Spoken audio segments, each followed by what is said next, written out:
she accidentally spills food all over his pants. Then she notices a loose thread on the boss's collar and without hesitation leans in and bites it off with her teeth. "Well, we should just be grateful it wasn't in your trousers," someone jokes. But the helplessness of the job forces her to constantly find ways to please the boss. So Louisa begins dressing up in the most flamboyant, eye-catching outfits every day, hoping to cheer him up. Yet every time she walks in like that, Will's face shows nothing but disdain. The sudden bursts of color, he simply can't stand them. And it didn't start smoothly either. On her very first day applying as a caregiver, Louisa made a fool of herself. The moment she sat down, her skirt split wide open. Thinking fast, she blamed it on the heat and tied her jacket around her waist to cover it up. Just as she was silently relieved the lady of the house hadn't noticed, the wealthy husband suddenly appeared and greeted her warmly. Louisa Clark. Even though her resume was plain and unimpressive, that small, clever move to hide her thighs won her some extra points. Without any more hesitation, the lady hired this seemingly simple girl on the spot and told her the job was straightforward, just to keep her paralyzed son company and help lift his spirits. But before opening the door to his room, she warned Louisa to be prepared.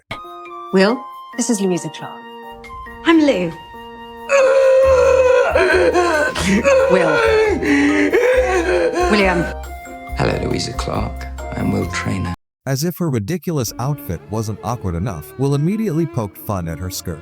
You appear to have a problem with your skirt. That kind of nearly humiliating remark made Louisa feel incredibly embarrassed. But with her financial situation being what it was, she couldn't afford to walk away from the job. So no matter how sarcastic or cold Will was, Louisa endured it all. But what she didn't expect was that this man, who seemed so indifferent to everything, had once lived a life of glamour and thrill. He had been a successful financial investor, skiing expert, world traveler, someone who embraced life with passion. But now, after a car accident left him paralyzed from the neck down, all of that was gone. He had to rely on others, even for basic needs. And for someone like Will, that was unbearable. He pushed people away, shutting himself off from the world, believing no one could understand his pain. So when Louisa first came into his life with her loud clothes and clumsy charm, he found her completely annoying. But strangely, it was that exact contrast, her light to his darkness, that slowly began to shift something inside him. She didn't care about his harsh words or awkward silences. Instead, she brought color to his dull, gray world. From silly jokes to wild fashion, Louisa tried everything to get him to smile. She took him to the races, to concerts,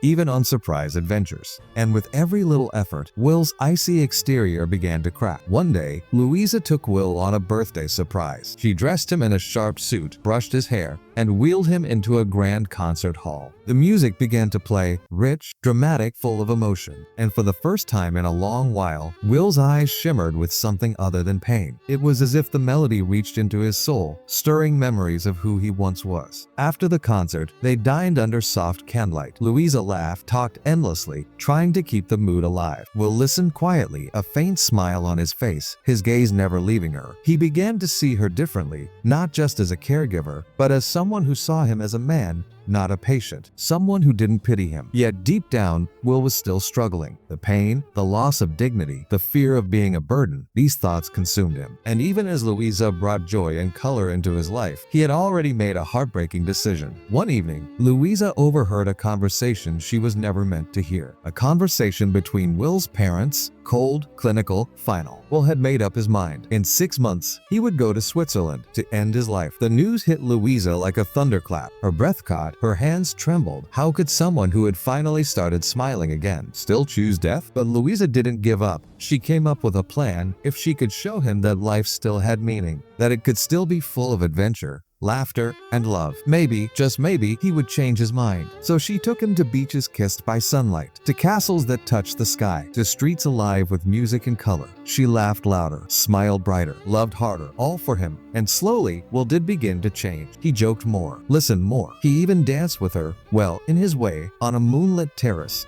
the air thick with something unspoken. Louisa began to believe that love could conquer this, that her presence alone was enough to make him stay. But Will had already made peace with his choice. Then came the day she had feared most. Will called her to his side. His eyes were calm, but behind them, a storm had already passed. He told her gently, with more love than she had ever known, "You have given me more than I ever thought possible. But this is still my choice." Louisa was shattered. Tears blurred her vision, her heart screaming what her lips couldn't say. "Stay, please stay." But Will had found his peace, and so she let him go. In Switzerland, with dignity, surrounded by love, Will ended his life. Louisa returned home with a weight heavier than grief, but in his final letter, Will left her with something else. A wish, a challenge. Live boldly. Push yourself. Don't settle. Just live. And so, Louisa sits in a Parisian cafe, the wind brushing her face, a small smile on her lips, wearing the yellow striped tights he once mocked, now a badge of courage. She's alone, but freer than ever, because even in his absence, Will gave her the greatest gift, the strength to truly live.